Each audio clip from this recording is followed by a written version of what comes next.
Bangla addition নামে একটা news পোর্টালের পক্ষ থেকে এই অভিযোগ করা হয়েছে যে তারা আপনি তাদের কাছে ঘুষ চাইছিলেন। এইটা নিয়ে কি আপনি কোনো কিছু বলবেন?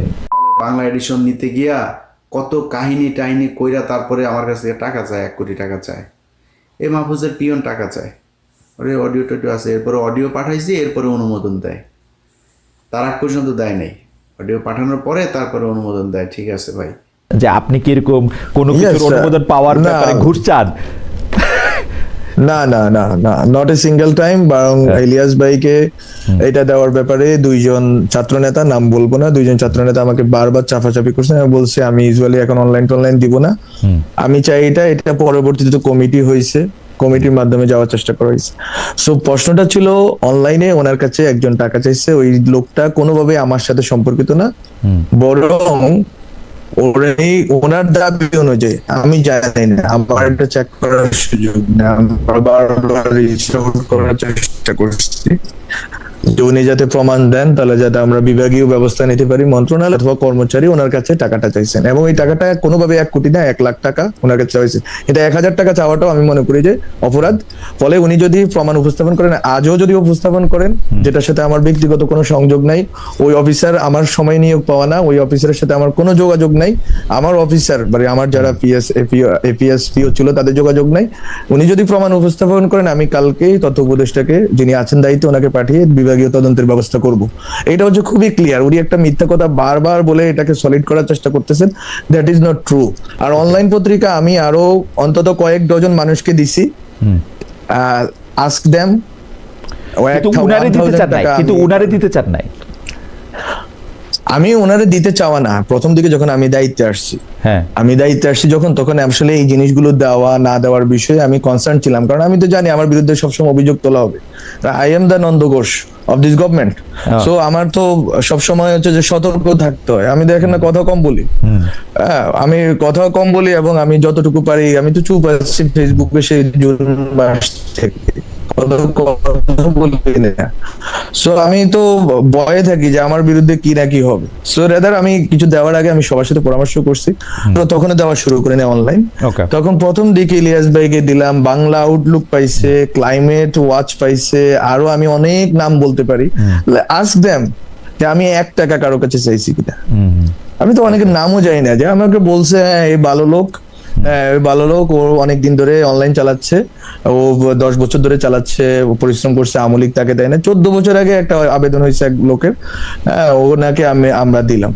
আমি কারো কাছে টাকা চাই না। ইলিয়াস হোসেন, যিনি হচ্ছে যে মানে মানুষের একটা পার্সোনাল কথা পর্যন্ত হচ্ছে যে একটা বড় 1 ঘন্টার ভিডিও করে ফেলেন যেটা নিয়ে, ওনার কাছে আমি টাকা চাইবো, আমার এত সাহস হয়ে গেছে না। খুবই ইন্টারেস্টিং ওনার আর্গুমেন্টটা। সো এটা আসলে কোনোভাবেই সত্য না, বরং উনি যদি দাবি করা অর্থে, উনি যদি দাবি করেন যে কেউ চাইছে, যে অফিসিয়াল চাইছে, ওই অফিসিয়ালকে উনি ইন্ডিকেট করেন, ওটার বিবরণী প্রমাণ সহ দেন।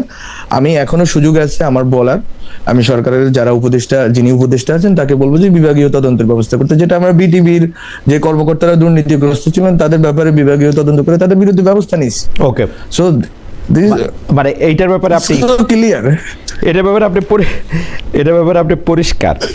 আচ্ছা, আমরা পরবর্তী প্রসঙ্গে যাওয়ার আগে আমি একটু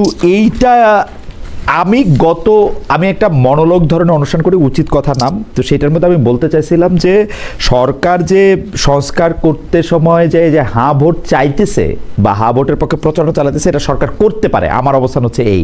আপনার কি মনে হয় যারা মাহফুজ আলম, আপনি কি মনে করেন যে সরকারের পক্ষ থেকে কি, সরকার যেহেতু নির্বাচনকালীন সময়ের সরকার, তারা কি একটা গণভোটের ব্যাপারে একটা অবস্থান নিতে পারে, মানে হ্যাঁ ভোটের পক্ষে প্রচারণা চালাতে? আমার মনে হয় দেয়ার প্রেসিডেন্ট নজির আছে যে এটা করা যায়। এখন এটা তো হচ্ছে এইটা একটা transitional government, it is not like any other government. এটা ট্রানজিশনাল গভর্নমেন্ট, এটা মানে রিজন মানে এটা যে মানে টিকে থাকার মানে যদি একটা রিজন থাকে, এই রিজনটা হচ্ছে যে এটা রিফর্ম ডেলিভারি করবে, যেটা সে করতে পারে দেখে তো গণভোটের মাধ্যমে আরেকটা নির্বাচিত সরকারের হাতে তুলে দিচ্ছে। তো I think they can do it, but with মানে আরো হয়তো কনসিডারেশনস গুলো নেওয়া উচিত ছিল, যে এত ম্যাচ না করে যেটাকে আরো, আমি মনে করি যে আরো কনসিডারেশনস থাকা ভালো ছিল আর কি। কিন্তু এটা করা যাইতে পারে, আমি মনে করি এটা অবৈধ না, এটা অনুচিত না। এটাই তার কারণ, নাহলে এই গভর্নমেন্ট তো থাকে না রিফর্ম ছাড়া এবং রিফর্মের ম্যান্ডেট ছাড়া।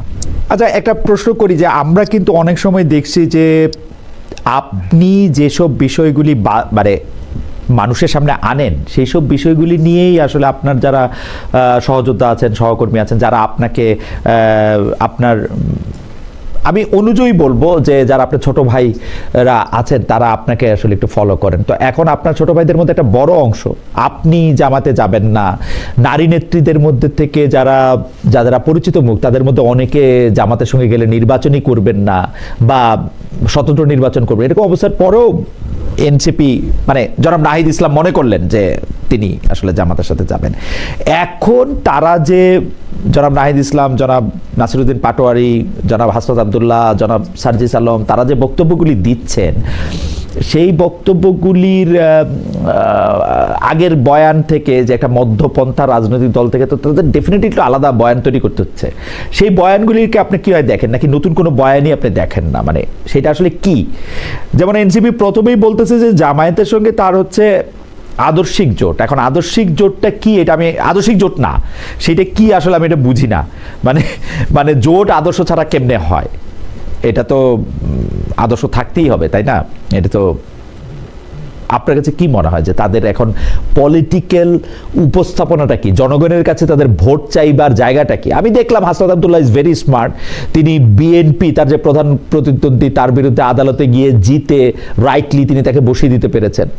কিন্তু অন্য জায়গায় যে আপনি এনসিপির হয়ে যাবেন আপনার বলাটা কি আসলে, মানে আপনি বলতেছেন কি, কেন এনসিপির মানুষ ভোট দিবে? এটা তো এনসিপি লিডাররা বলতে না, আপনার পর্যবেক্ষণ কি, মানে ওদের জায়গাটা কি আসলে, মানে জায়গাটা কি? খালি আমি জুলাইতে যুদ্ধ করছি সেটা না, জুলাইতে যুদ্ধ করা এটা ছোটখাটো জিনিস না, এটা অবশ্যই একটা ব্রেভারি। না, খালি জুলাইতে যুদ্ধ করছি সেইটাই কি না? জুলাইতে যুদ্ধ তো আরো অনেকে করছেন যারা আবার উনাদের বিপক্ষে কাজ করতেছেন। আমি জায়গাটাতে বলতেছি, ধরেন এখন একটা এনপিএ তো আপনি জুলাই যোদ্ধা হয়তো আমরা কিন্তু জুলাইতে আসলে সামনের সারি পিছনের সারি এমনি দেখি নাই।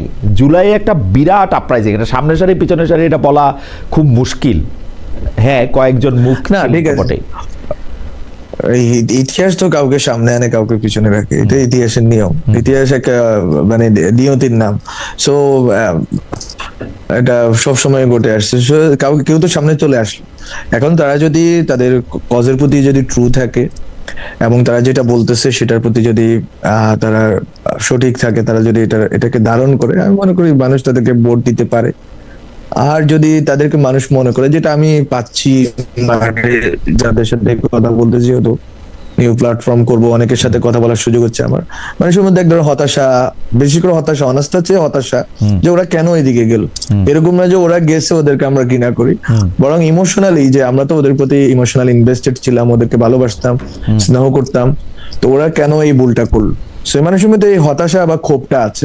এখন ওইটাকে কিভাবে ওরা অ্যাড্রেস করবে এবং ওই মাধ্যমে তারা কিভাবে নিজেদেরকে উপস্থাপন করবে সেটা মনে করি তাদের স্ট্রাগল, এবং এটা মনে করি একটা জটিল প্রক্রিয়া তারা ঢুকে পড়লো, যেটা জামাতের ব্যাপারে প্রথম থেকে বললাম। ওকে, জামাতের ব্যাপারে